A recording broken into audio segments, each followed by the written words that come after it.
something, one of the things that Carlos said that people are kind of having some issues with was he was talking about a situation with Def Comedy Jam. Mm-hmm. So I guess the second season of Def Comedy Jam was hot to death. Were you on Def Comedy Jam? I was come on. Now, come. Was I? Are you? I've been on. It's been a long time ago. I don't remember. I was on the first season. Okay, there we go. Got it. Okay, I've done sorry. like 5. Sorry to to insult you. You are showing your youth, baby. Right. So he said the second season of the show was hot to death. He did a routine. He tore the house down, whatever else. He said that one of the guys in charge basically told him, listen, you did your thing, but every black comedian in the world wants to be on the stage, and we just can't have a Latino right now. And he said, so you're telling me you're an N-word treating me like an N-word. But he actually said it. I had to beep it out because I felt that people would find that offensive. Like I remember for the second season of for the second season of Def Jam, that's what it was. I get a standing ovation. Maverick Flats over there in Crenshaw. Killed it. Standing ovation. They call me the next day and the producer goes, listen, man, we can't open that can of worms right now. We got a hit show for black people. And every comedian alive wants to be on Def Jam. You are the funniest guy we've had, but if we put you on the show, we're going to open that door and we just don't want to go there. We don't want to have to answer those questions. We don't have to deal with it for now. It's just going to be black comedians. And I cannot repeat what came out of my mouth. I wasn't angry. No, it wasn't angry. What was it? It wasn't mean. Well, you got to understand that the person I was speaking to was a friend. And so I said, be real. Let's be real. I'm not mad, but just tell me the truth. Did I just get treated like a by a? Is that what just happened? Because you've been treated like this for a long time and they wouldn't put you on their shows. And now that you have the power, you doing that shit to me? Is that what's happening here? And he said, yeah, it is. And I said, cool.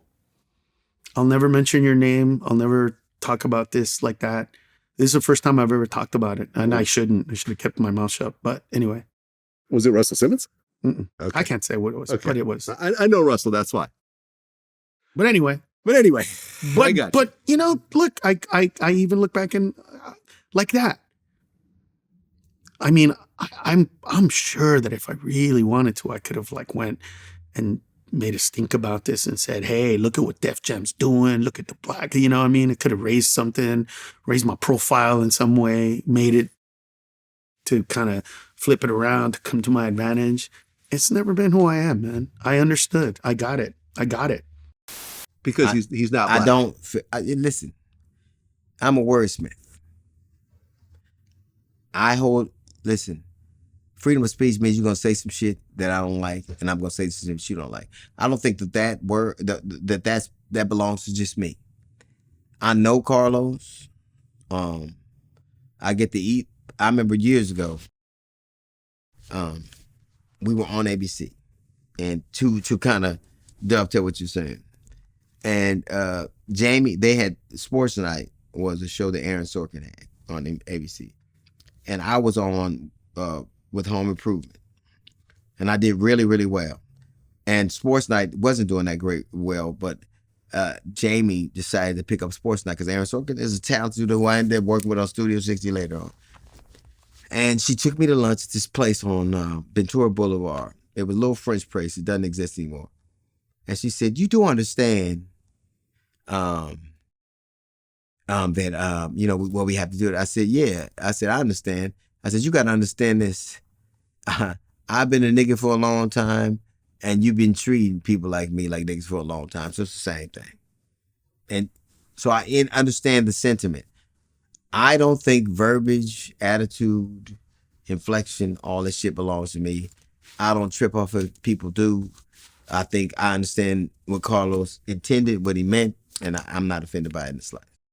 If Gary Owen had said the same thing, would you be offended? No. No.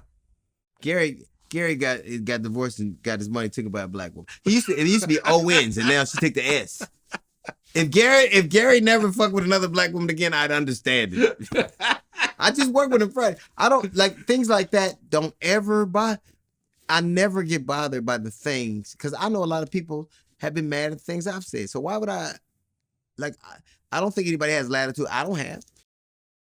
Why would I say the shit I say and then get mad at somebody? That's not. I feel you. Look for somebody else to do that.